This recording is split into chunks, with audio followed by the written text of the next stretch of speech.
Nuestra hija mayor, Sophie, tiene 4 años. La mujer al otro lado de la mesa lo dijo.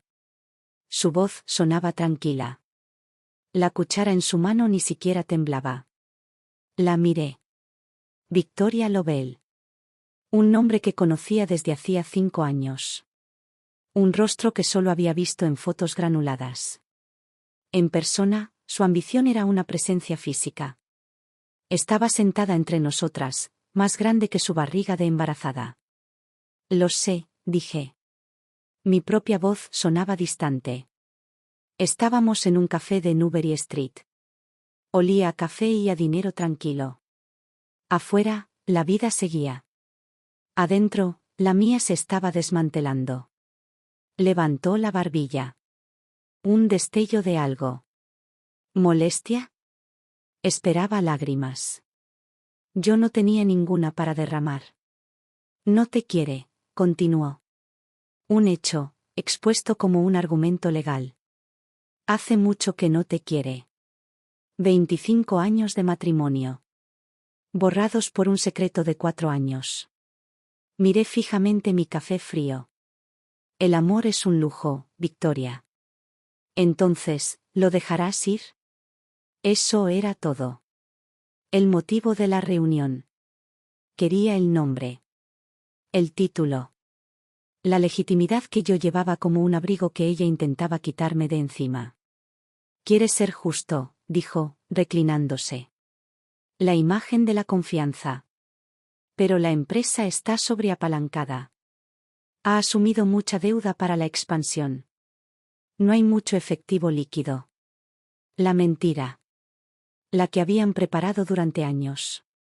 La diseñada para causarme pánico. Para que agradeciera cualquier migaja que me ofrecieran. Solté un suspiro largo y lento. Encorvé los hombros. Intenté parecer la mujer que imaginaban que sería. Una ama de casa de 58 años. Derrotada. Impotente. Bien, dije. Mi voz era un susurro. Si no hay dinero, no hay dinero. Victoria me observaba con ojos penetrantes, esperando la trampa. Solo tengo una condición, dije. Seguir. Levanté la vista y la miré a los ojos. Le dejé ver la desesperación que fingía sentir. Solo, que pague los préstamos estudiantiles de los niños. El doctorado de Chloe en Yale. La matrícula de Leo en Brown. Se me quebró la voz. Quiero que empiecen una vida libre y sin problemas. Si él puede hacerlo, firmaré lo que quieras. No te pido ni un céntimo más. Ella parpadeó. Préstamos estudiantiles. La petición era tan pequeña. Tan patética. Tan maternal. Fue el cebo perfecto. Una lenta sonrisa triunfal se extendió por su rostro.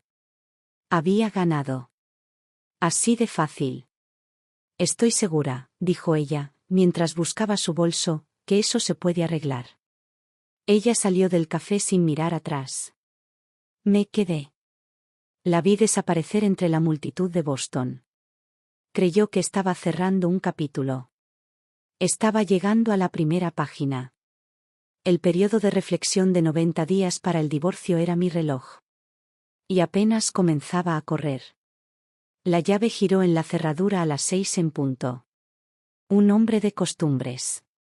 Esa era su fortaleza en el tribunal. Sería su perdición aquí. Robert entró. Dejó su maletín de cuero junto a la puerta. Se aflojó la corbata. Parecía cansado, pero la confianza seguía ahí. La arrogancia relajada de un hombre que nunca había perdido nada. Me encontró en la cocina. No le ofrecí nada de beber. Victoria estuvo aquí, dije. Se estremeció. Solo un poquito. Una ligera tensión alrededor de sus ojos. Se pasó una mano por su cabello perfecto y plateado. Jennifer. Lo siento. Quería decírtelo yo mismo. La disculpa no significó nada. Un gesto vacío de un hombre vacío. Le había oído practicar frases similares para sus oponentes en el tribunal. Olvídate, Robert, dije. Hablemos de negocios. El cambio en mi tono lo sorprendió. Estaba acostumbrado a mis lágrimas. A mi silenciosa decepción. No estaba acostumbrado a esto. A esta frialdad y dureza.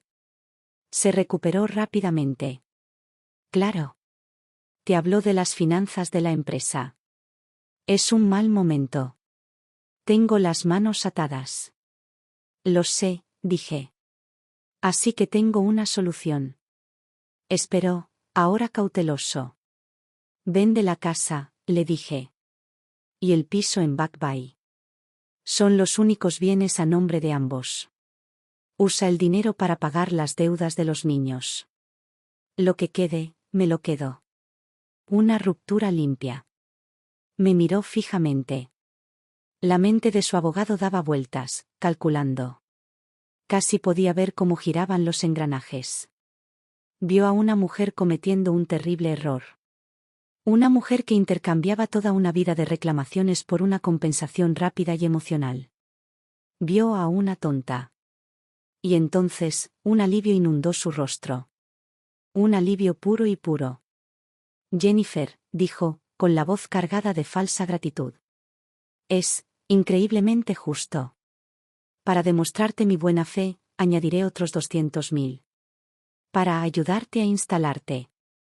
El insulto fue tan limpio, tan preciso, que casi tuve que admirarlo. Gracias, Robert, dije. La documentación estaba en la isla de la cocina a la mañana siguiente. Su asistente la había redactado. Un poder notarial. Contratos de venta. Todo lo que necesitaba.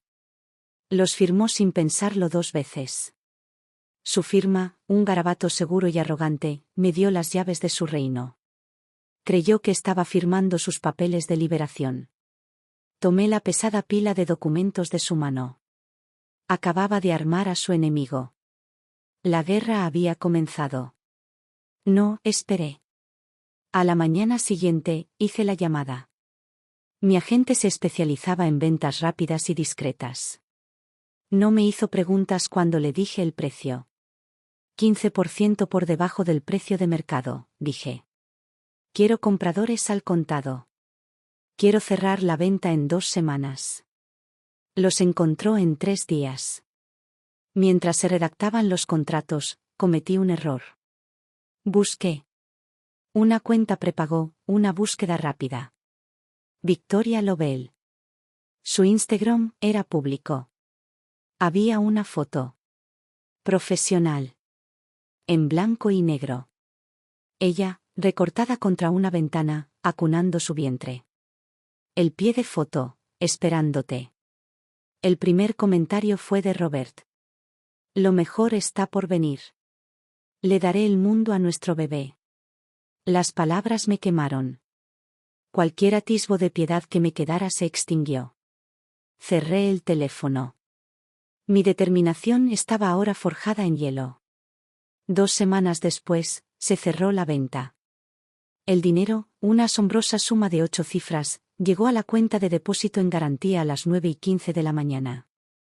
Estaba sentado en una pequeña oficina anónima que había alquilado por horas. Mi asesor financiero estaba sentado frente a mí. El plan ya estaba en su pantalla. Al mediodía el dinero había desaparecido. Una serie de telegramas, enviados en rápida sucesión. Un piso cerca de Columbia para Chloe. Un dúplex en Austin para Leo. 3 propiedades de alquiler más pequeñas en mercados en crecimiento. Todo pagado en efectivo. A las 3 horas se procedió a la firma electrónica de las escrituras. A las 5 de la tarde, las 5 propiedades fueron selladas en un fideicomiso irrevocable. Los bienes ahora eran fantasmas. Pertenecían a mis hijos. Nadie podía tocarlos. Entonces dejé de pagar los préstamos. Todos. La deuda de $4.50 millones que había contraído. El primer aviso de impago llegó una semana después. Fue como un pistoletazo de salida. El plazo de 90 días se agotó un martes. El día en que debíamos comparecer ante un juez y convertirnos oficialmente en desconocidos. Robert fue al juzgado. Esperó. Iba en un camión de mudanzas con Leo, conduciendo hacia el sur por la enero del 95.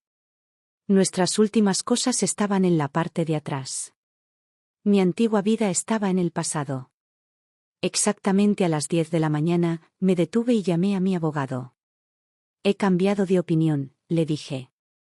Jennifer, ¿qué estás haciendo? Dígale al tribunal que el matrimonio no está irremediablemente roto, dije. Dígales que quiero trabajar en la reconciliación. Retire mi consentimiento. Colgué antes de que ella pudiera discutir. Sabía lo que sucedería después. Robert, atrapado en un limbo legal.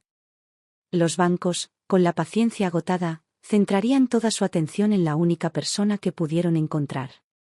El hombre de la prestigiosa firma y la reputación pública. Estaba solo. Estaba expuesto. Y estaba a punto de aprender lo que realmente significaba estar endeudado. La primera llamada llegó 3 días después de mi desaparición. Estaba en un apartamento limpio y vacío en una ciudad que a Robert jamás se le ocurriría visitar. Leo estaba explorando nuestro nuevo barrio. El silencio parecía un lujo. El teléfono vibró. Un número nuevo en un teléfono nuevo. Lo dejé sonar 2 veces y luego contesté. ¿Qué has hecho? Su voz era áspera. Despojada de su habitual autoridad judicial. Era la voz de un hombre en caída libre. He empezado de nuevo, dije. El dinero, Jennifer. Gritó, con un sonido metálico por el altavoz. Los acreedores están llamando a mi oficina. Mis socios. Amenazan con congelar mis activos. Me acerqué a la ventana. Miré hacia abajo, a una calle llena de desconocidos. Eso suena estresante. ¿Dónde está el dinero?, preguntó con la voz quebrada. Hice una pausa. Respiré hondo. Dije lo que tenía preparado. Lo siento, Robert, dije, bajando la voz. Cometí un error. ¿Qué error?, espetó. Conocí a alguien. Un asesor de inversiones. Era muy encantador, muy convincente. Dijo que podía duplicar el dinero en un mes. Solté un suspiro suave y tembloroso. Se fue. Y el dinero también.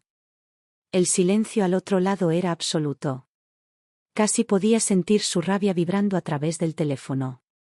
Estás mintiendo, susurró finalmente. ¿Lo soy?, pregunté. Te engañaste con una cara bonita. ¿Por qué te cuesta tanto creer que yo también lo sea? Esto es un juego para ti. Gritó. Para ya. Victoria está en el Hospital General de Massachusetts. Está de parto, Jennifer. Está teniendo a nuestro bebé. ¿Te queda algo de decencia? Un bebé. Su segundo hijo con ella. El último clavo en el ataúd de nuestro matrimonio. Ay, Robert, dije con voz suave y llena de una terrible y falsa sinceridad. Un bebé. ¡Qué maravilla! Esto confirma lo que he estado pensando. ¿De qué estás hablando? Una crisis. Una nueva vida. Es cuando una familia necesita unirse, dije. Me equivoqué al pedir el divorcio. Podemos superar esto. Juntos. Su grito era incoherente. Un sonido crudo, animal, de pura furia. Colgué. Volví a mirar por la ventana. Las luces de la ciudad empezaban a parpadear. Ya era padre de 4 hijos. Iba a necesitar mucha más paciencia. 2 semanas de silencio fueron suficientes.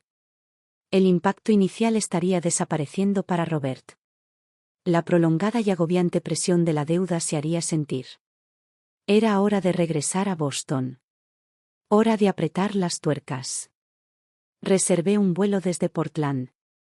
Leo estuvo tranquilo durante el viaje. Sabía que esto no había terminado. Al salir de la puerta de llegadas del aeropuerto Logan, lo vi. Estaba de pie cerca de la zona de recogida de equipaje, intentando aparentar tranquilidad. No lo consiguió. Parecía 10 años mayor. El traje a medida estaba arrugado. Su cabello, antaño motivo de orgullo, estaba revuelto, y las canas en sus sienes se habían extendido.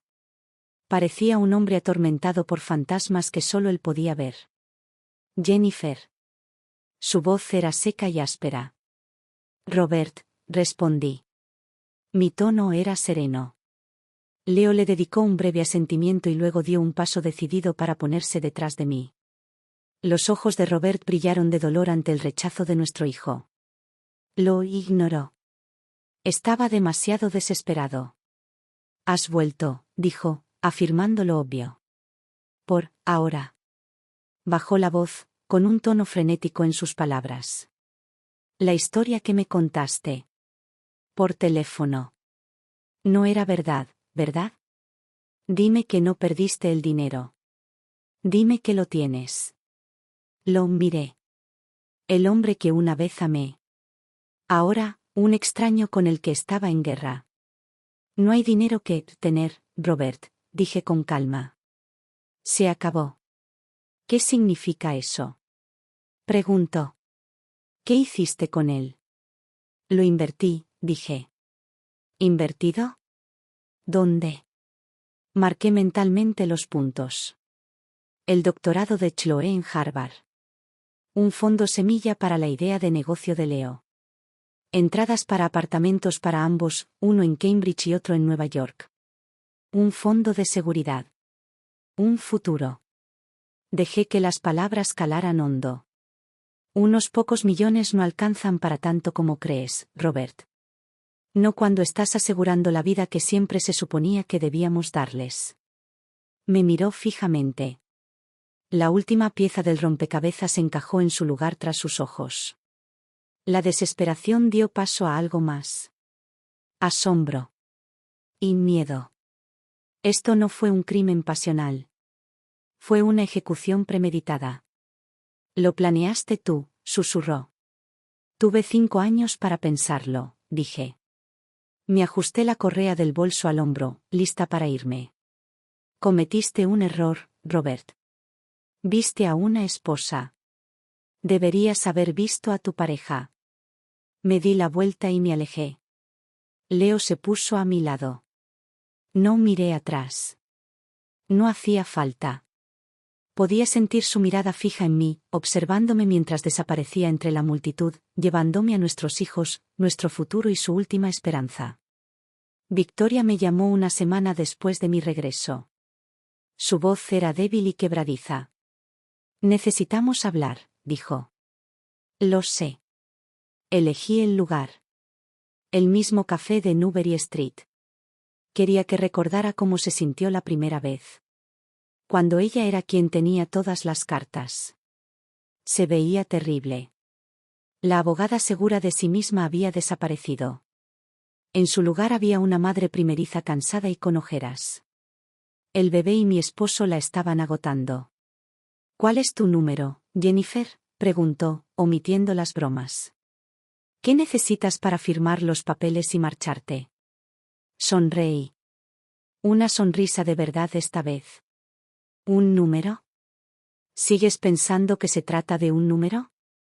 Me incliné hacia adelante. Déjame explicarte algo. Hace 6 meses, habría alquilado las casas. Hace un mes, me habría conformado con el futuro de mis hijos. Pero tú y Robert tuvieron que ser astutos. Tuvieron que intentar dejarme sin nada. Bajé la voz. Me enseñaste que esto no era una negociación. Es una guerra. Y el precio de la paz sube con cada batalla. ¿Qué quieres?, susurró. Todo, dije. Tienes a su bebé. Tienes su corazón, dices. Qué bonito. Pero yo tengo su nombre en una licencia de matrimonio de hace 25 años. Para la ley, Victoria, tú eres un pasatiempo. Yo soy un lastre multimillonario. Hice una pausa, dejando que las palabras cayeran en mis oídos. Y los pasivos se pagan primero. Le temblaba la mano. Tomó su taza de café y la tiró. Un líquido caliente y marrón inundó el mantel blanco. Una mancha oscura y fea. Ella simplemente lo miró fijamente. Derrotada. La dejé allí con el desorden. Unas semanas después, estaba mirando un calendario. Se acercaba el Día de Acción de Gracias. Los Wilson eran una familia que se preocupaba por una cosa por encima de todo, las apariencias. Su cena anual de Acción de Gracias era un espectáculo imponente de riqueza y unidad. Una idea tomó forma. Era feroz. Era perfecta. Abrí mi portátil. Encontré la vieja lista de correos electrónicos de la familia. La madre de Robert. Sus hermanos. Sus primos. Todos. El asunto era simple: planes para Acción de Gracias. El correo electrónico fue breve, cortés y absolutamente devastador. Querida familia. Como Robert y yo estamos atravesando actualmente una separación matrimonial, no seré la anfitriona de nuestra tradicional cena de Acción de Gracias este año. Para cualquier consulta sobre la organización de las vacaciones, diríjase a la señora Victoria Lovell. Para facilitar la coordinación, puede encontrar actualizaciones sobre la creciente familia de ella y Robert en su página de Instagram, cuyo enlace encontrará aquí. Te deseo todo lo mejor. Jennifer Wilson. Mi dedo se posó sobre el panel táctil. Pensé en la cara de suficiencia de Robert. En la arrogancia de Victoria. En 25 años de silencio y dócil. Hice clic en enviar. La familia Wilson valoraba su intachable reputación. Acababa de lanzar una granada en medio de su mesa navideña. Y estaba deseando verla explotar. La primera llamada llegó menos de una hora después de enviar el correo electrónico. No era Robert. Era su madre. La matriarca del clan Wilson. Su voz sonaba tensa. Tensa por toda una vida de educación practicada. Jennifer, querida. Recibí tu correo inusual.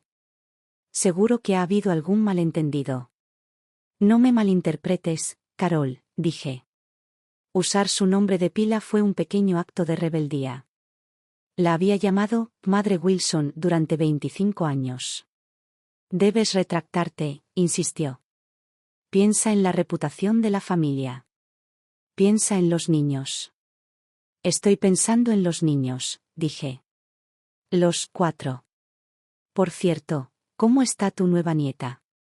Tu hijo ha estado muy ocupado. La línea se cortó. Su llamada fue solo la primera. Tías, tíos, primos. Todos llamaron. El guión era el mismo: piensa en la familia. No hagas esto. Tú eres mejor que esto. No les preocupaba yo. Les preocupaba que la mancha se les extendiera.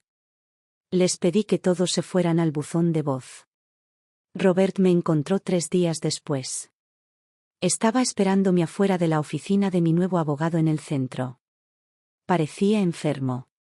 Tenía el rostro pálido y demacrado, y una tos profunda y estridente lo sacudía. El hombre poderoso con el que me había casado se desmoronaba ante mis ojos. Jennifer, dijo con voz áspera. Por favor. Victoria está, amenaza con irse. La familia no deja de llamar. Me has hecho la vida imposible. Estaba jugando a la compasión. Era una moneda que ya no aceptaba. Puedo hacer que se detenga, dije. La esperanza brilló en sus ojos cansados. ¿Cómo? Es sencillo, dije con voz suave.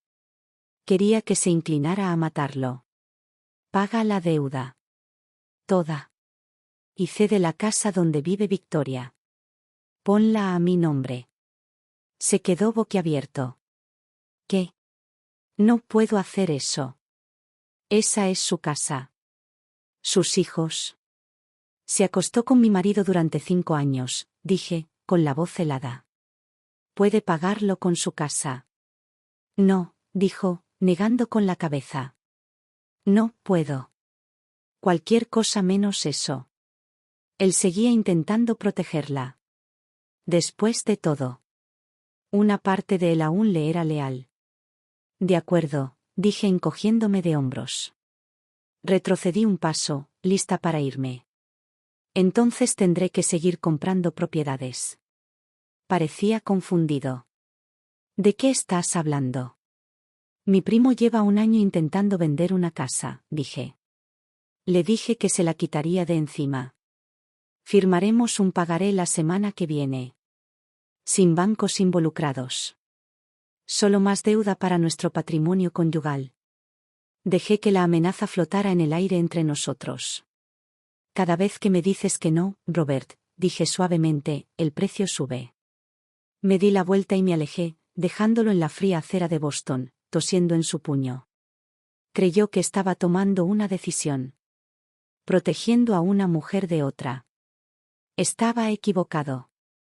Simplemente estaba eligiendo la velocidad de su propia destrucción.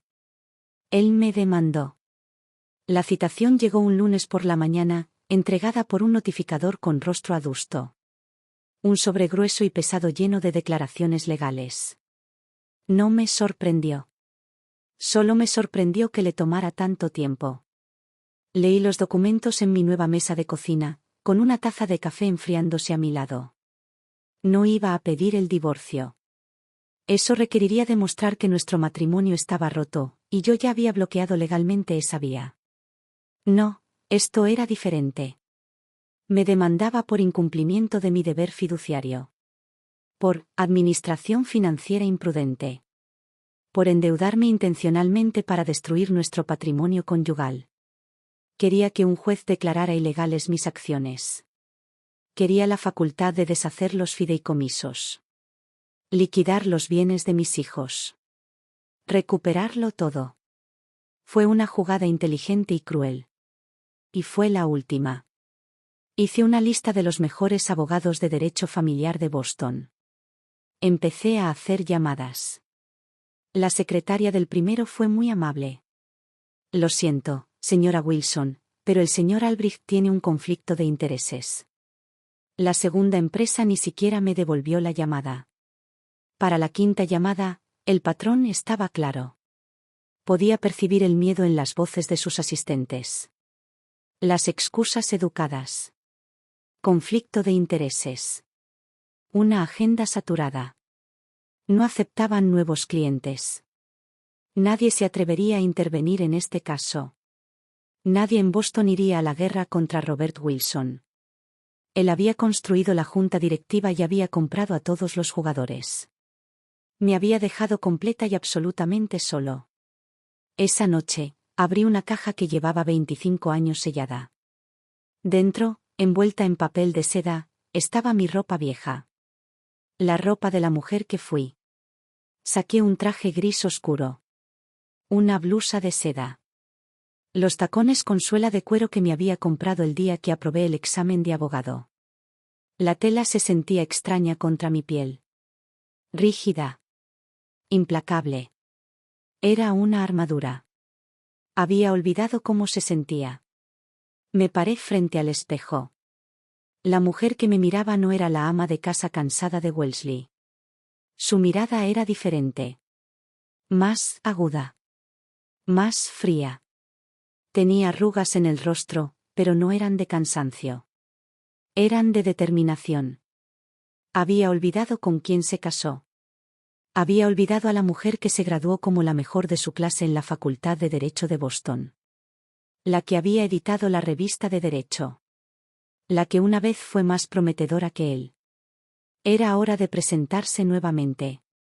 Cogí mi maletín. Yo sería mi propio abogado.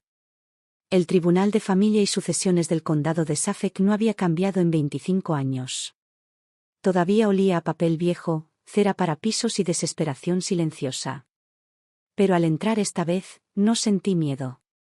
Sentí una extraña sensación de volver a casa. Este era mi lugar. Simplemente lo había olvidado. Robert ya estaba allí, flanqueado por dos abogados de un bufete de renombre. No me miraba. Miraba al frente, como una estatua de mármol de un hombre agraviado. Era yo contra toda su maquinaria. Su abogado, un hombre llamado Peterson, expuso el caso. Fue una obra maestra de ficción. Me presentó a un esposo leal y trabajador. Un hombre agobiado por una esposa voluble e irracional. Presentó los contratos de préstamo como mi manía secreta. Las ventas de propiedades como mi locura. Los fideicomisos como un plan imprudente que había llevado a una distinguida familia al borde de la ruina financiera. Nunca pronunció la palabra Victoria. Según él, yo estaba loca. Quemando nuestro dinero sin motivo alguno. Lo escuché con paciencia. Dejé que construyera su fantasía. Luego fue mi turno. Me puse de pie. El traje gris oscuro me parecía una segunda piel. Caminé hacia el atril, con los tacones resonando en el suelo de mármol. Sentí el peso de todas las miradas en la sala. Las de Robert. Las del juez. Su señoría, comencé con voz clara y firme. Me llamo Jennifer Wilson. Y hoy soy mi propia abogada. Observé al equipo de Robert. Mi esposo es uno de los abogados más exitosos de esta ciudad. Su firma es sólida. Su reputación es impecable. Como pueden imaginar, encontrar representación para enfrentarlo fue difícil. Lo dejé reposar. Una sutil semilla de duda. Un indicio del desequilibrio de poder. Luego pasé al meollo del asunto. El señor Peterson califica mis acciones de mala gestión financiera imprudente. Califica las propiedades que compré de inversiones fallidas. Se equivoca en ambos aspectos. No eran inversiones. Eran regalos. El juez se inclinó ligeramente hacia adelante. Durante 25 años, fui esposa y madre, continué. Mi única preocupación era el bienestar de nuestros 2 hijos. Cuando se hizo evidente que su futuro financiero ya no estaba asegurado bajo el cuidado de su padre, hice lo que cualquier madre haría. Tomé medidas. Creé una red de seguridad. Una herencia para ellos, pagada con los bienes de un patrimonio conyugal que ayudé a construir. Miré directamente a Robert. Su rostro era una máscara de piedra. Esto no es una disputa comercial, su señoría. Es un asunto familiar. Mi esposo le pide a este tribunal que haga algo extraordinario. Le pide que confisque los bienes que legalmente le han regalado a sus propios hijos para resolver lo que él considera un inconveniente financiero personal. Concluí mi argumento con una última reflexión: mis acciones no fueron una estrategia de inversión. Fueron un acto de desesperación maternal. El juez tardó menos de 10 minutos. Este tribunal no ordenará la incautación de los bienes legalmente donados a los hijos, anunció con voz resonante en la sala silenciosa. Las deudas contraídas durante el matrimonio siguen siendo responsabilidad compartida del patrimonio conyugal. Se concede la moción de desestimación. Se oyó un mazo. Se acabó. Había ganado. Vi la cara de Robert al otro lado de la habitación. La conmoción. La incredulidad absoluta. Lo habían vencido. En su propio terreno. Por mí. Recogí mis archivos y salí. La adrenalina empezó a desvanecerse, reemplazada por una fría y limpia oleada de victoria. Al entrar en el pasillo abarrotado, un hombre se me acercó. Era alto, bien vestido, con una energía a la vez relajada y vivaz. Esa fue la actuación legal más brillante que he visto en este juzgado en una década, dijo, extendiendo la mano. Ethan Hayes. Le estreché la mano. Jennifer Wilson. Sonrió y me entregó una tarjeta de visita. Lo sé. Por encima de su hombro, vi a Robert salir de la sala. Se quedó paralizado, observándome hablar con aquel apuesto desconocido. Su expresión era una que no le había visto antes. Ni ira. Ni asombro. Confusión. Y algo que se parecía mucho a los celos. Me metí la tarjeta en el bolsillo. Había ganado más que un pleito. Me había recuperado a mí mismo. Mi victoria judicial me trajo el silencio. Robert se retiró. Los acreedores, armados con una nueva orden judicial, centraron ahora su considerable arsenal exclusivamente en él. Las llamadas frenéticas cesaron. Por primera vez en meses, pude respirar. Los ingresos por alquiler de las 5 propiedades me proporcionaban una base sólida y estable. Era suficiente para vivir. Pero no para ganar. Para aprovechar mi ventaja, necesitaba más capital. Necesitaba un trabajo. Encontré la tarjeta de presentación en mi billetera. Ethan Hayes. Hayes y Associates. Yo hice la llamada. Su oficina no se parecía en nada a la de Robert. Era toda de cristal y acero, con vistas al puerto. Moderna. Espaciosa. Ethan no perdió el tiempo. No te voy a ofrecer un puesto de asociado junior, dijo, reclinándose en su silla. Ya no tienes nada que hacer. No necesito otro litigante. Necesito un arma. ¿Un arma? Tu historia es un arma, dijo simplemente. Hay miles de mujeres en esta ciudad, en este país, atrapadas en matrimonios como el tuyo. Están aterrorizadas. Desconocen sus derechos. No saben que pueden defenderse. Se inclinó hacia adelante. Quiero que se lo cuentes. Crea un blog. Un podcast. Sé la cara visible de nuestra nueva división de derecho familiar. Cuenta tu historia. Ayúdalos. Los clientes te seguirán. Entonces comencé a escribir. Mi primera publicación se tituló El lenguaje secreto del control financiero. La segunda, Fideicomisos irrevocables, el salvavidas que tu esposo no puede hundir. Conté la historia de mi victoria judicial, paso a paso. Se popularizó. Las mujeres lo compartieron en grupos privados de Facebook. Otros abogados lo citaron. Me estaba convirtiendo en una voz. Una celebridad menor en un mundo de sufrimiento silencioso. Me ganaba la vida. Y estaba formando un ejército. Entonces, mi antigua vida me llamó. Era Carol.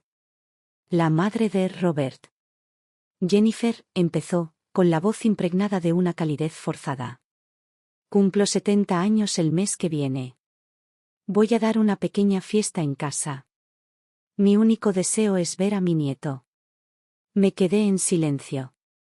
Sé que las cosas están difíciles con Robert, continuó, bajando la voz. Pero me preocupa Leo. Y pienso en el futuro. Mi apartamento en Beacon Hill es demasiado grande para mí. Siempre he pensado que sería perfecto para Leo, algún día. Él cebó. Un apartamento de $5 millones. Estaremos allí, dije. La fiesta fue una pesadilla de sonrisas forzadas y conversaciones en susurros. En cuanto entré con Leo, la sala quedó en silencio. Robert estaba allí. Y de pie junto a él, de la mano de su hija, estaba Victoria. Una familia verdaderamente moderna. Ignoré las miradas. Acompañé a Leo a la mesa principal y tomé 2 asientos junto a su abuela, en el lugar de honor.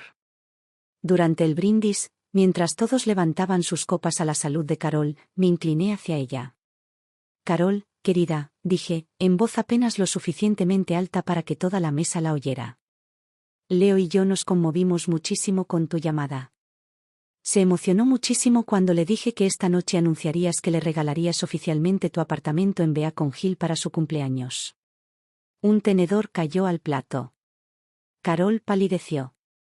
Victoria se quedó paralizada, con un trozo de pastel a medio camino de su boca. Robert me miró fijamente, con los ojos llenos de odio. Yo nunca dije eso, balbuceó Carol. Ah, dije, fingiendo confusión. Entonces, ¿por qué nos invitaste? ¿Solo para mostrarle a Leo en persona a la amante de su padre? La mesa estaba en un silencio sepulcral. Me puse de pie, ayudando a Leo a ponerse de pie con cuidado. Me dirigí a los atónitos invitados. Por cierto, anuncié, con la voz llena de confianza, estoy buscando ampliar mi cartera inmobiliaria. Si alguien tiene una propiedad que le cuesta vender, por favor, hágamelo saber. No trato con bancos. Solo con pagarés. Sonreí, mirando a Robert. Con el respaldo total del patrimonio conyugal de Wilson, por supuesto. Tomé la mano de Leo y salí, dejando atrás las ruinas humeantes de una fiesta de cumpleaños. Había convertido su reunión familiar en un anuncio público de mis intenciones. La guerra estaba lejos de terminar. Solo estaba siendo creativo. Me llamaron Robert y Victoria. Una conferencia telefónica. Sus voces eran monótonas, unidas por la desesperación. Querían verse. Una negociación final, dijo Robert. Bien, dije. En la oficina de mi abogado. Mañana. Llegué primero. Elegí una sala de conferencias con una gran mesa de caoba. Un campo de batalla. Me senté a la cabecera. Entraron juntos. Un frente unido. Parecían acusados acercándose al estrado. Se sentaron en el lado opuesto, dejando un amplio espacio de madera pulida entre nosotros. Victoria habló primero. Era la pragmática. Jennifer, dejemos de jugar, dijo. Todos sabemos que la deuda solo es apalancamiento. Dime tu precio real. El precio final. ¿Qué se necesita para acabar con esto? La miré. Luego miré al hombre con el que seguía casada. Dejé que el silencio se prolongara. Bien, dije. No más juegos. Puse las manos sobre la mesa. Primero.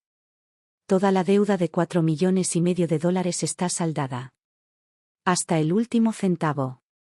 Borrada de los libros. Segundo, continué, dirigiendo la mirada a Victoria. La casa adosada, en el South End. En la que vives. Me la cede. Una pequeña tarifa por los servicios prestados a mi marido. Victoria se estremeció, pero no dijo nada. Tercero, dije, volviendo la vista hacia Robert. Un acuerdo en efectivo. $20 millones. Depositados en el fideicomiso irrevocable para Chloe y Leo. Victoria respiró hondo. El rostro de Robert palideció. El número flotaba en el aire, obsceno e imposible. Jennifer, susurró finalmente, con la voz ronca. Sabes que no tengo eso. Sabes lo que he invertido en la empresa. ¿De verdad? Pregunté. Entonces demuéstralo. Abre tus libros. Todos. Y los de ella también. Cada cuenta, cada empresa fantasma, cada transacción de los últimos 5 años. Muéstramelo todo. Si no, no sé qué tienes.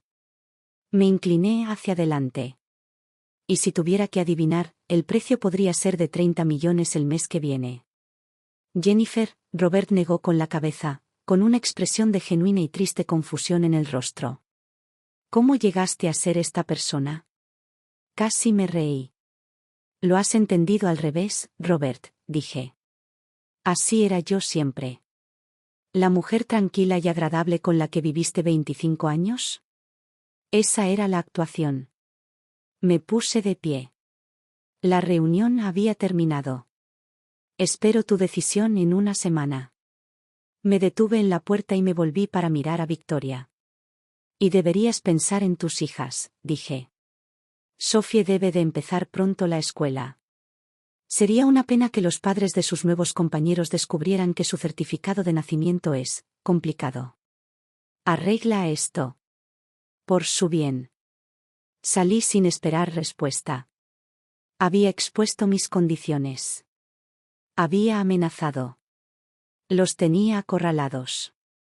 Una semana después, un mensajero me entregó un sobre legal en mi apartamento. Esperaba que fuera una oferta de acuerdo. Una oferta baja, pero un punto de partida. No lo fue. Era una presentación judicial. Robert solicitaba un cambio de custodia urgente. Solicitaba la custodia física y legal exclusiva de nuestro hijo, Leo. Los motivos eran simples. Mi comportamiento errático, mis planes financieros vengativos y mi situación vital inestable me convertían en una madre inepta. Lo tenía acorralado. Así que decidió quemar el mundo entero. Y empezaba con nuestros hijos. Por primera vez en 5 años, sentí un temblor de miedo. La solicitud de custodia no fue una decisión estratégica. Fue un acto de pura desesperación. Una táctica de tierra arrasada. Un hombre dispuesto a quemar la vida de sus propios hijos para vengarse de su madre. Estaba leyendo la jerga legal, con las manos ligeramente temblorosas, cuando sonó el teléfono. Era Robert. Su voz era diferente. El pánico había desaparecido. En su lugar, una confianza fría y escalofriante. Creía haber encontrado mi debilidad. Creía haberme dominado. Supongo que has visto el expediente, dijo. Es una mentira vengativa e infundada, Robert. Jamás se sostendrá ante un tribunal. ¿Verdad? Preguntó con un dejo de desprecio en la voz. ¿Una madre que desaparece durante semanas? ¿Qué se involucra en esquemas financieros de alto riesgo? ¿Qué ahora trabaja para mi mayor competidor, Ethan Hayes? Un juez podría considerarlo inestable. ¿Sabía lo de Ethan? Claro que sí. Quiero ver a mi hijo, exigió. Voy a ir esta noche. Dame la dirección. Fue una maniobra de poder. Una invasión. Quería recuperar su territorio. Mi mente corría a 1000. Necesitaba que colgara el teléfono. Necesitaba recuperar el control. La mentira me llegó en un instante de inspiración imprudente. No puedes, dije. ¿Y por qué no? Porque Ethan se queda a pasar la noche, dije con voz fría y firme. Y me temo que no habrá sitio para ti. Colgué antes de que pudiera responder.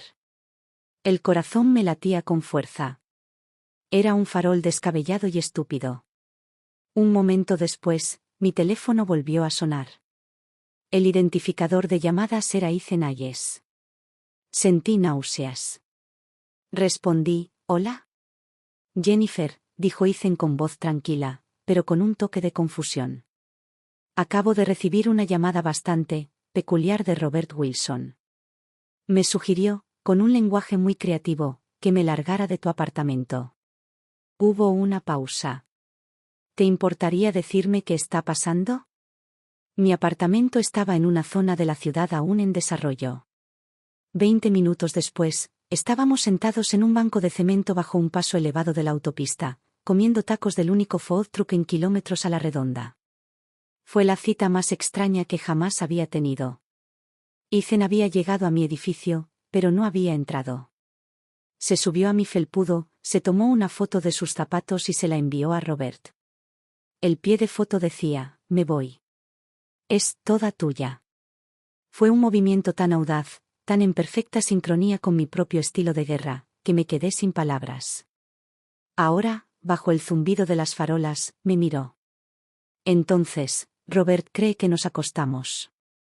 Me pareció la manera más rápida de terminar la conversación, admití, con las mejillas sonrojadas. Se rió. Un sonido genuino y cálido. Eres una belleza, Jennifer Wilson. Le dio un mordisco a su taco. Esta mujer, Victoria. La conozco. Dejé de masticar. ¿En serio? Trabajaba para mí hace años. Antes de irse a la firma de Robert, dijo, negando con la cabeza. La despedimos. ¿Por qué? Robert dice que es su mejor abogada. Nunca ha perdido un caso. Ethan sonrió con suficiencia.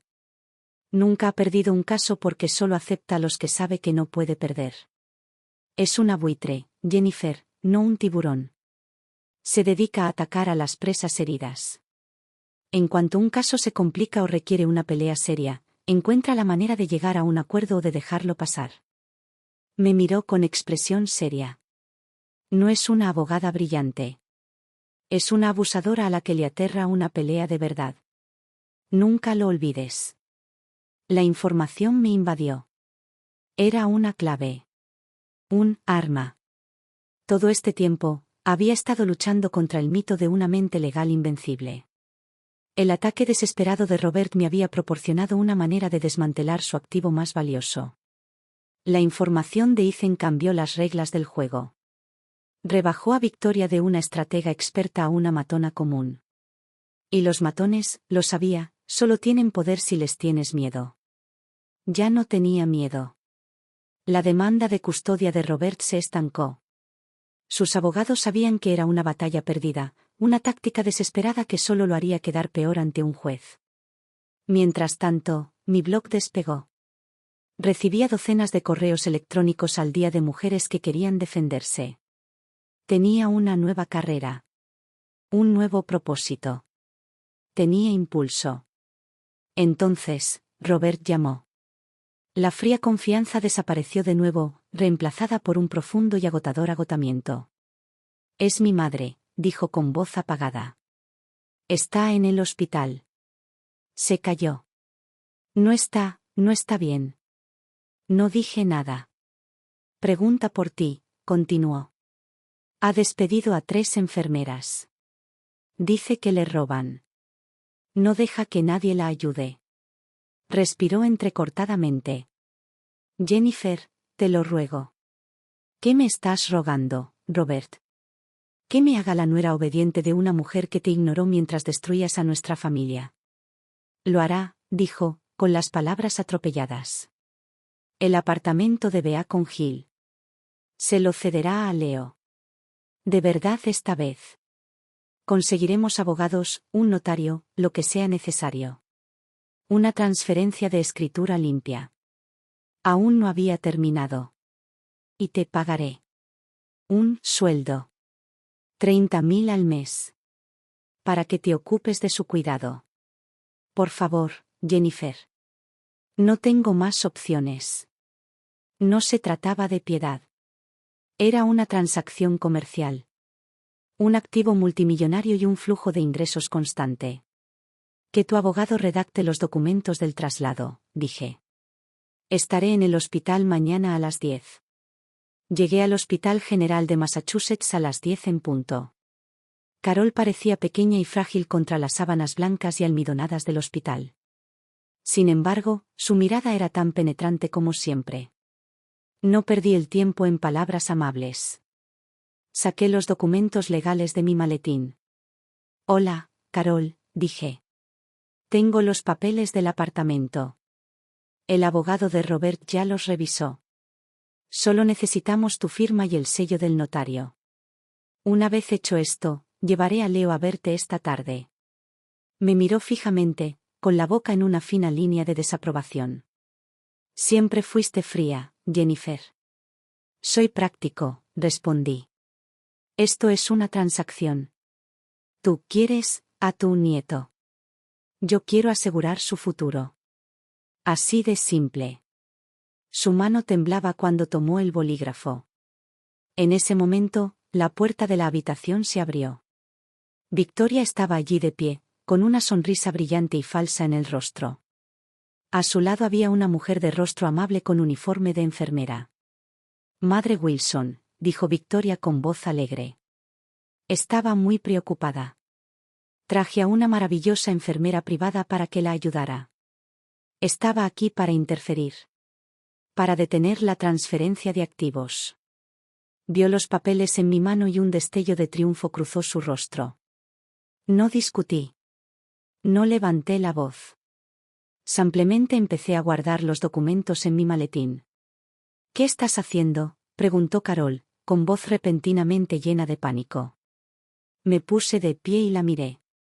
Carol, Leo te quiere. Pero no permitiré que mi hijo esté en la misma habitación que esa mujer. No lo expondré al caos y al drama que ella representa. Caminé hacia la puerta y me detuve a mirar atrás. Victoria se quedó paralizada, sin sonrisa. Carol me miraba con los ojos abiertos, desesperada. La oferta sigue en pie, dije. Cuando esté listo para atender nuestros asuntos en privado, llámeme. Hasta entonces, no volveremos. Salí, dejándolos en la habitación silenciosa y estéril. Había dejado a Victoria en una trampa imposible. Si se quedaba, ella era la razón por la que la anciana no podía ver a su querido nieto. Si se iba, me cedía un patrimonio de $5 millones. La decisión era suya. Y yo sabía que, de cualquier manera, ganaría. Tardó menos de un día. Mi teléfono sonó a la mañana siguiente. Era Carol. Su voz era débil, pero clara. Se ha ido. Traigan a mi nieto. Regresé al hospital. Esta vez, llevé a mi propio abogado y un notario móvil. No habría interrupciones. Carol estaba recostada en la cama, esperando. Los documentos de transferencia se firmaron y sellaron con un discreto toque de firmeza. El apartamento de Beacon Hill, un pedazo de la historia de Boston que valía más que la mayoría de las empresas, ahora pertenecía a un fideicomiso a nombre de mi hijo. La séptima propiedad estaba segura. Después de que los abogados se fueran, Carol pareció encogerse entre las almohadas. Es un tonto, ¿sabes?, susurró con la mirada nublada. Robert. Sé lo que hizo. Esa mujer es lista. Solo temía por el chico. Un chico necesita un legado. El nombre de un hombre no basta. Miré a la frágil mujer en la cama. Durante 25 años, la había visto como mi adversaria. Mi jueza. Pero en ese momento, la vi tal como era. Otra jugadora en el juego. Con su propia estrategia. Sus propios planes. No sentí perdón. Pero lo comprendí. Traje a Leo a verla esa tarde. Mientras tanto, mi nueva carrera estaba en pleno auge. A mis seguidores les encantó el drama. La historia de la esposa agraviada, que ahora cuida de la madre moribunda del hombre que la traicionó. Llenaron la sección de comentarios de elogios. ¡Cuánta gracia! ¡Cuánta dignidad! Una noche, hice una transmisión en vivo desde la sala de espera del hospital. La gracia, le dije a mi audiencia de 50.000 personas, es un lujo. La seguridad es una necesidad. Hablemos de cómo proteger sus bienes cuando su esposo cambia de opinión. Mi marca era auténtica. Era real. Y nos estaba generando a mí y a la empresa de Ethan mucho dinero. Robert se dio cuenta. Era un hombre de negocios, como mínimo. Vio mi modelo y lo copió. Encontró a una socia de 20 años, guapa y brillante, en su firma y le dio una plataforma. Ella abrió su propio blog, su propia transmisión en vivo. Contó una historia inventada sobre cómo escapó de una relación tóxica y encontró empoderamiento a través del derecho. Estaba vendiendo una imitación barata de mi vida. Ya no era solo su exesposa. Era su competidora en los negocios. La ironía era rica. Pero el siguiente giro fue aún más rico. Una semana después, sonó mi teléfono. Era Carol otra vez, con la voz cargada de chismes del hospital. Se fue. Anunció Carol. Esa tal Victoria. Estuvo aquí una semana, haciéndose la nuera perfecta. Pero ya se fue para siempre. ¿Por qué?, pregunté. Robert. Dijo encantada. Tiene un nuevo proyecto en la oficina. Trabaja día y noche con esa jovencita guapa, la que publicó en Internet. Victoria no lo soportó. Ayer salió hecha una furia diciendo que iba a su oficina a confrontarlos. Me recosté en la silla. El ciclo. Estaba sucediendo de nuevo. Victoria había conquistado a Robert siendo la colega inteligente y ambiciosa que eclipsaba a la esposa cansada. Ahora, era la madre primeriza cansada y distraída, eclipsada por una versión más joven y ávida de sí misma. Mi enemiga ya no me tenía en la mira. Luchaba contra un fantasma. El suyo. Regresé al hospital esa tarde. Encontré a Carol agitada y con la respiración entrecortada. Esa mujer, dijo con voz áspera, agarrándome la mano. Sus dedos eran como hielo. Volvió. Gritando. Por la casa. Por ti. SHH, Carol, dije, alisándole la manta. Ya pasó. Se fue.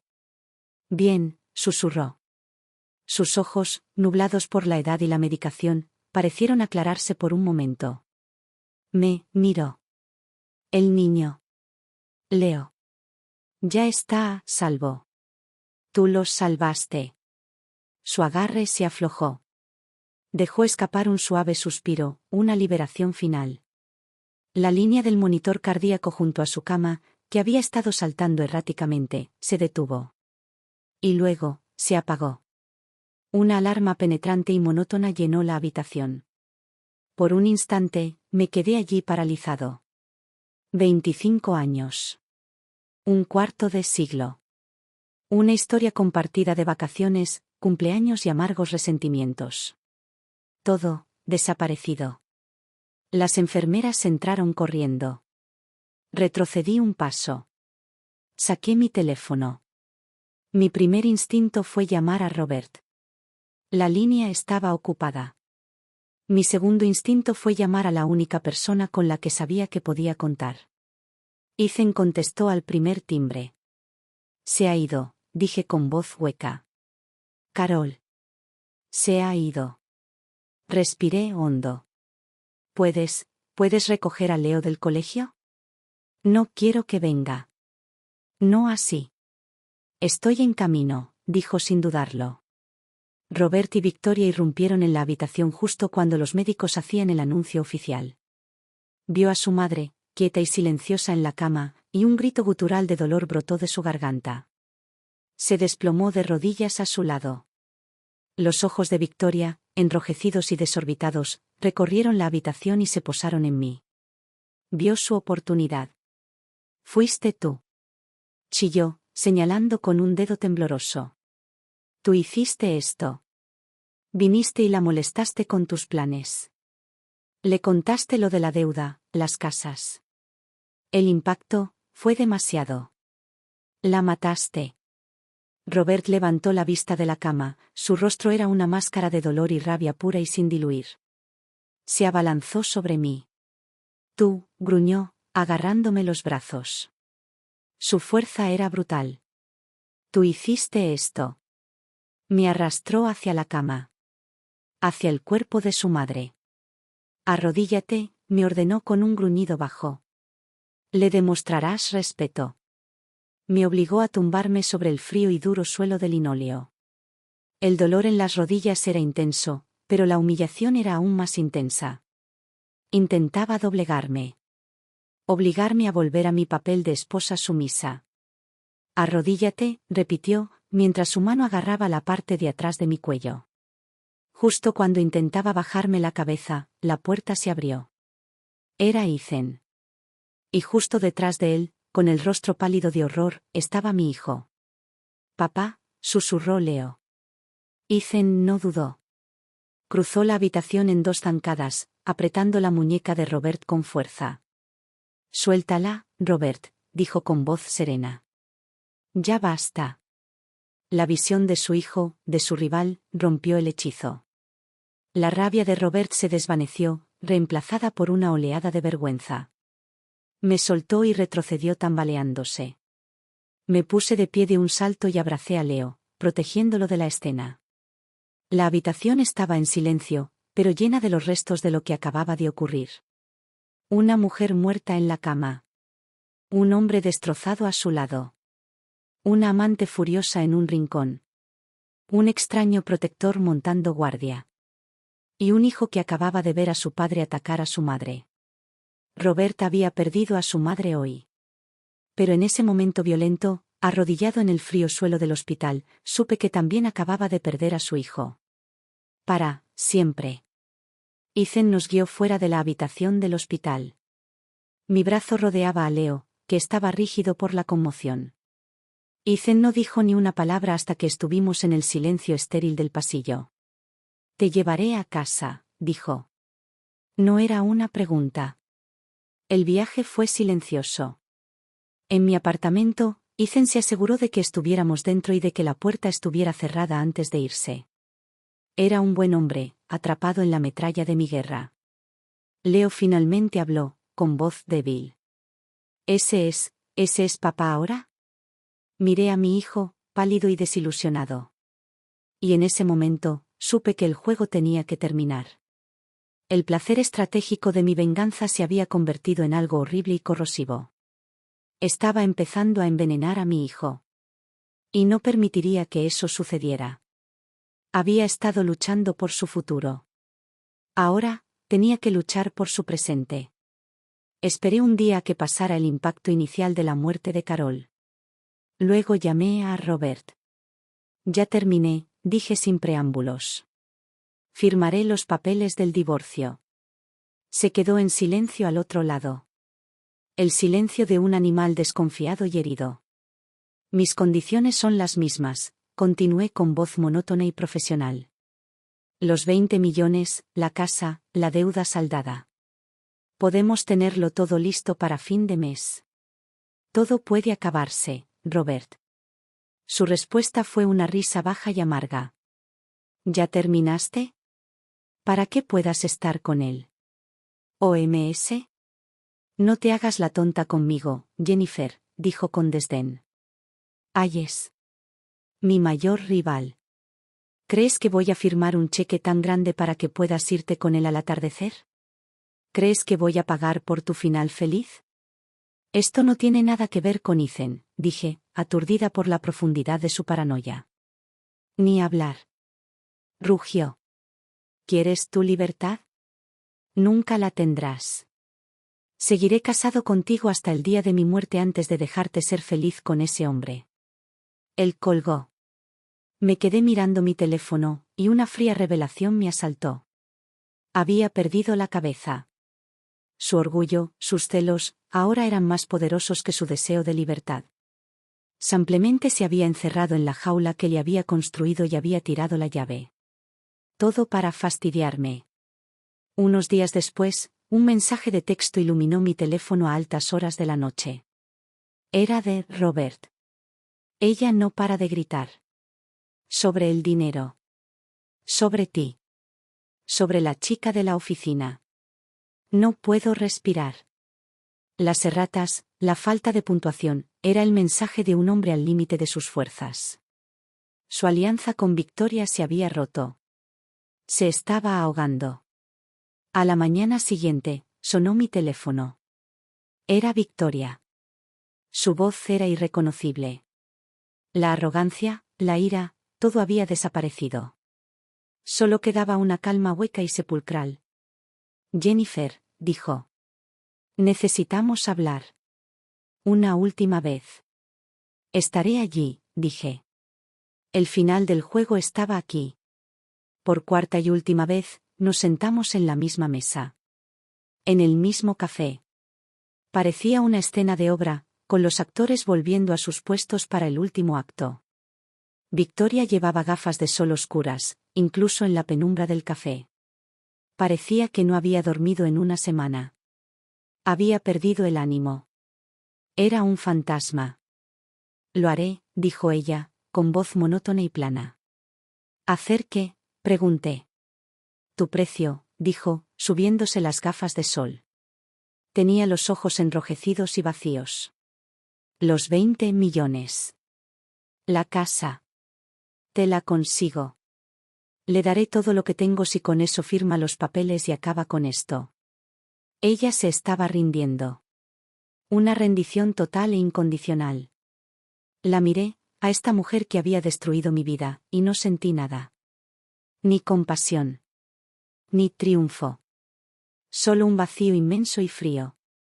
No funcionará, dije. ¿Por qué no? Porque ya no quiere el divorcio. Me miró fijamente, sin comprender. ¿De qué hablas? Es lo único que ha querido en 5 años. Las cosas han cambiado, dije. Él sabe lo de Ethan Hayes. Cree que estamos juntos. Su orgullo no le permitirá pagar por mi libertad si cree que seré feliz con otro hombre.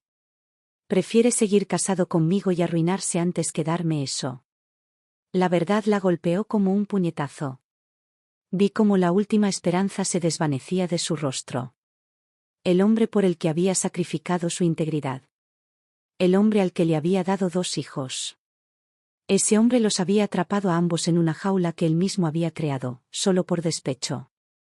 Y así, de repente, dejamos de ser enemigas. Éramos dos mujeres, unidas al mismo barco que se hundía, capitaneadas por un loco. Guardó silencio un buen rato. Luego metió la mano en su costoso bolso de cuero. No sacó ni la cartera ni el teléfono. Sacó una pequeña memoria USB negra y la puso sobre la mesa, entre nosotras. Hay otra manera, dijo ella, en voz baja y peligrosa. Miré el camino. Durante 5 años, dijo, mirándome fijamente a los ojos, Robert y yo hicimos más que solo una aventura. Éramos socios comerciales. Movimos dinero a través de cuentas en el extranjero. Firmamos documentos para préstamos internacionales, presentándonos como un matrimonio para cumplir con las regulaciones bancarias extranjeras. Ella empujó el disco unos centímetros más cerca de mí. Está todo aquí, susurró. Extractos bancarios. Documentos falsificados. Correos electrónicos. Suficiente para condenarlo por conspiración y fraude electrónico. Suficiente para enviarlo a una prisión federal por una larga temporada. Me quedé mirando el pequeño trozo de plástico. Era la opción nuclear. Un botón de autodestrucción para toda su vida. Victoria se puso de pie. No te dará el divorcio porque todavía cree que puede controlarte, dijo. Esta es la única manera de ser verdaderamente libre. Quemarlo todo hasta los cimientos. Me miró con expresión indescifrable. La única pregunta, Jennifer, es, ¿estás dispuesta a hacer eso? Ella se dio la vuelta y salió del café, dejándome solo en la mesa.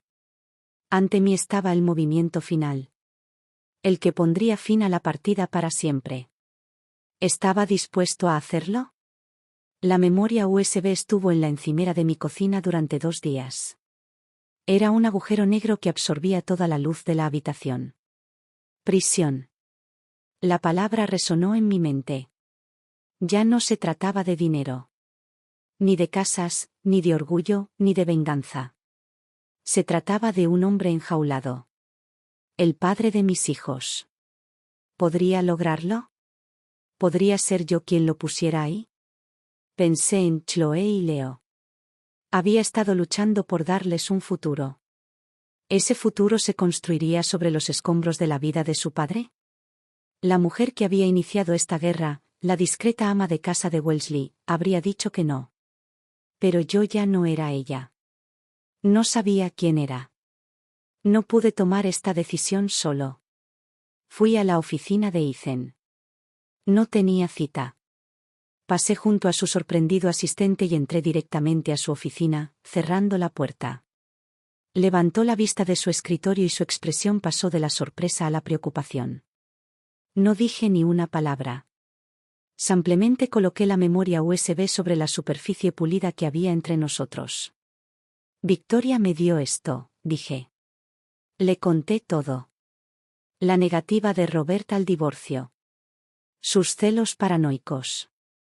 El contenido del disco duro. Conspiración. Fraude electrónico. Me escuchó con el rostro impasible. Cuando terminé, tomó el disco duro, lo insertó en una computadora portátil segura y comenzó a leer. Vi cómo su expresión cambiaba. Apretó la mandíbula. Inhaló bruscamente. Dios mío, Jennifer, dijo finalmente, mirándome. Esto es hermético. No es solo humo. Es un incendio de 5 alarmas. Pasó de ser amigo a abogado. Explicó las consecuencias, cargos federales, directrices de sentencia obligatoria, el fin de la carrera de Robert, la implosión de su bufete y la deshonra pública. Entonces me miró, sus ojos buscándome. No irá a la cárcel sin más, Jennifer. Será destruido. Todo lo que construyó quedará reducido a cenizas. ¿Estás lista para eso? No tuve una respuesta. Salgamos de aquí, dijo, cerrando suavemente la computadora portátil. Caminamos por el puerto, con el frío viento otoñal azotando el agua. No hablamos del caso. No hablamos de Robert. Cuando esto termine, dijo, mirando las olas grises, ¿qué quieres? Para ti. Era una pregunta que nadie me había hecho en 25 años.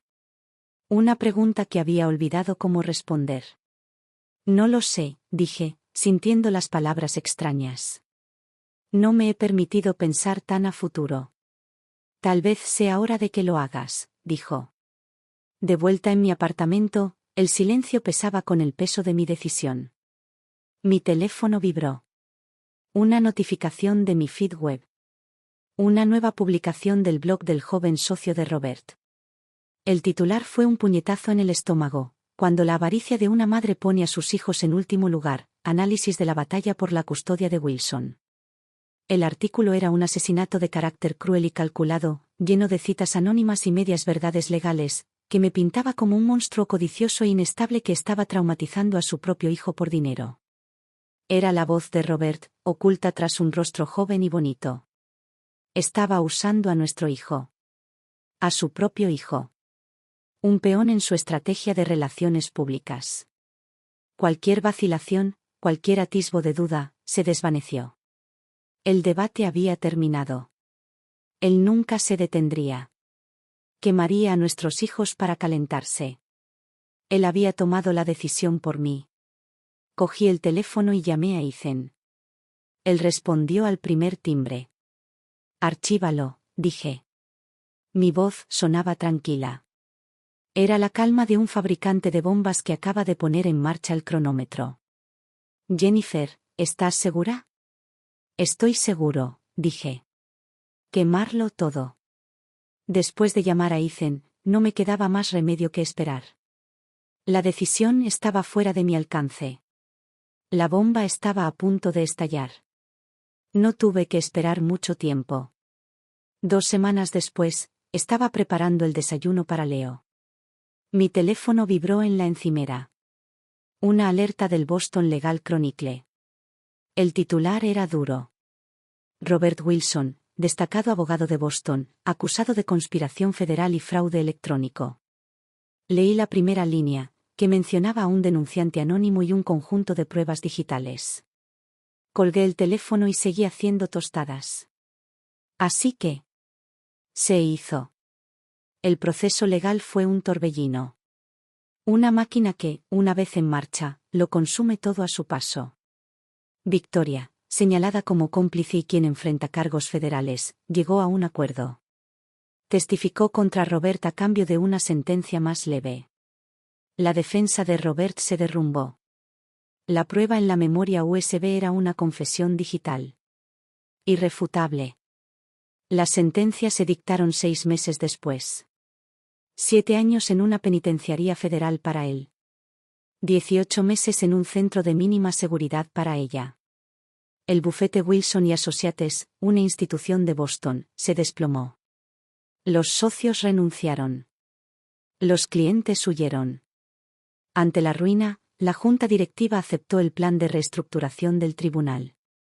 Como principal acreedor del acuerdo de divorcio y la única persona con un interés creado y un nombre limpio, mi solicitud para tomar el control de los activos restantes del bufete fue aprobada.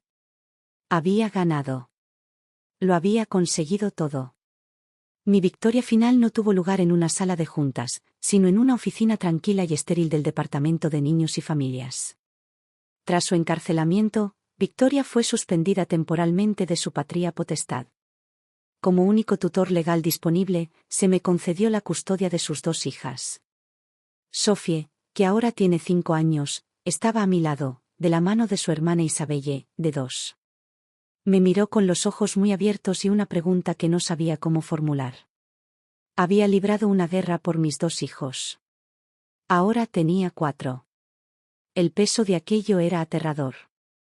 Mi último acto de la vieja guerra fue entrar a la oficina de Ethan. Renuncio, dije. Sonrió, una sonrisa cómplice y triste. No le sorprendió. ¿Tomar el control del Imperio Wilson? Ahora es de mi hijo, dije. Alguien tiene que encargarse de ello. Extendí la mano. Gracias, Ethan. Por todo. La estrechó, pero no la soltó. Así que ya no somos colegas, dije, apartando la mano con cuidado. Somos competidores. Tenía la esperanza, dijo, mirándome a los ojos, de que pudiéramos ser socios. Lo miré, a ese hombre que había sido mi jefe, mi aliado, mi confidente. Sonreí. Una sonrisa de verdad. Eso, señor Hayes, dije, es una negociación para otro día. Salí de su oficina y entré en el ascensor. Me miré en las puertas de acero pulido. La guerra por mi pasado había terminado. La batalla por mi futuro apenas comenzaba. Un año después, la placa de latón pulido en la puerta del bufete ya no decía Wilson y Associates. Simplemente decía Wilson. Mi bufete ahora. Mi nombre. La guerra había terminado, pero los tratados seguían firmándose. Tenía 2 más por firmar. Conduje 2 horas hacia el norte, hasta la penitenciaría federal. La sala de visitas era gris y olía a desinfectante. Robert parecía más pequeño con su uniforme de prisión, despojado de sus trajes a medida y de su arrogancia. Hablamos a través de una mampara de plexiglas y nuestras voces se oían metálicas a través del receptor. «Te ves bien, Jennifer», dijo. Era mentira. Parecía un fantasma. «Lo soy», dije. Nos sentamos en silencio un momento. El tiempo de la ira y las discusiones había pasado ya. Cuando salga, empezó, con la mirada fija en mí, llena de una esperanza desesperada y fugaz. ¿Me esperarás, Jennifer?» No respondí con palabras. Con calma, metí la mano en mi bolsillo y saqué una pequeña caja de terciopelo. La abrí. Dentro, un diamante, limpio y brillante, reposaba en un sencillo engaste de platino.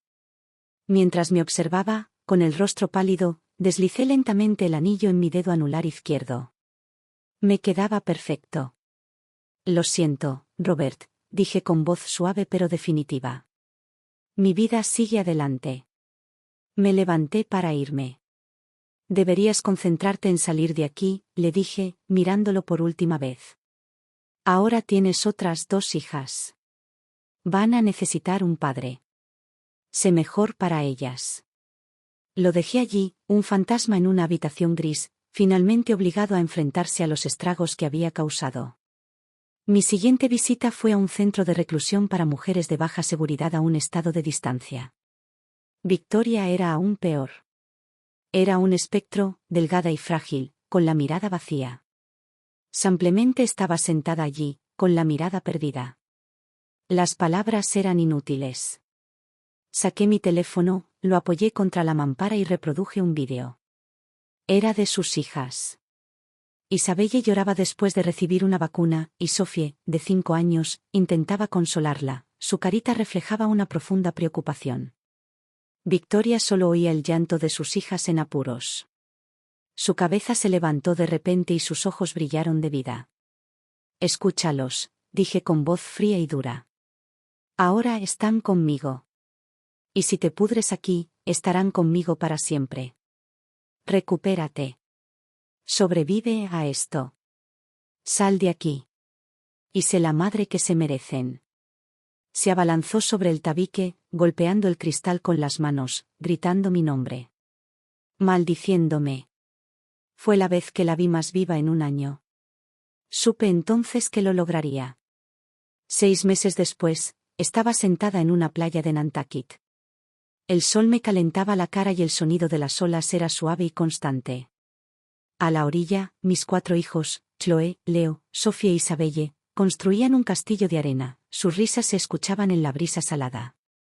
Una familia extraña, rota y hermosa. Mi familia. La guerra había terminado. El silencio que siguió no fue vacío. Era paz. Me preguntaba dónde había sido. Me giré. Icenayes estaba detrás de mí, protegiéndose los ojos del sol, con una sonrisa relajada en el rostro. Vestía pantalones cortos de lino y camisa blanca, ni rastro del prestigioso abogado. «Qué gusto encontrarte aquí», dije, devolviéndome la sonrisa. Se sentó en la arena a mi lado. No dijo nada más. Simplemente observaba a los niños conmigo. Observaba a mis hijos. Nuestros hijos. El sol empezó a ponerse, pintando el cielo con pinceladas naranjas y doradas. El futuro ya no era un campo de batalla. Era un lienzo en blanco. Y por primera vez en mi vida, yo era quien sostenía el pincel.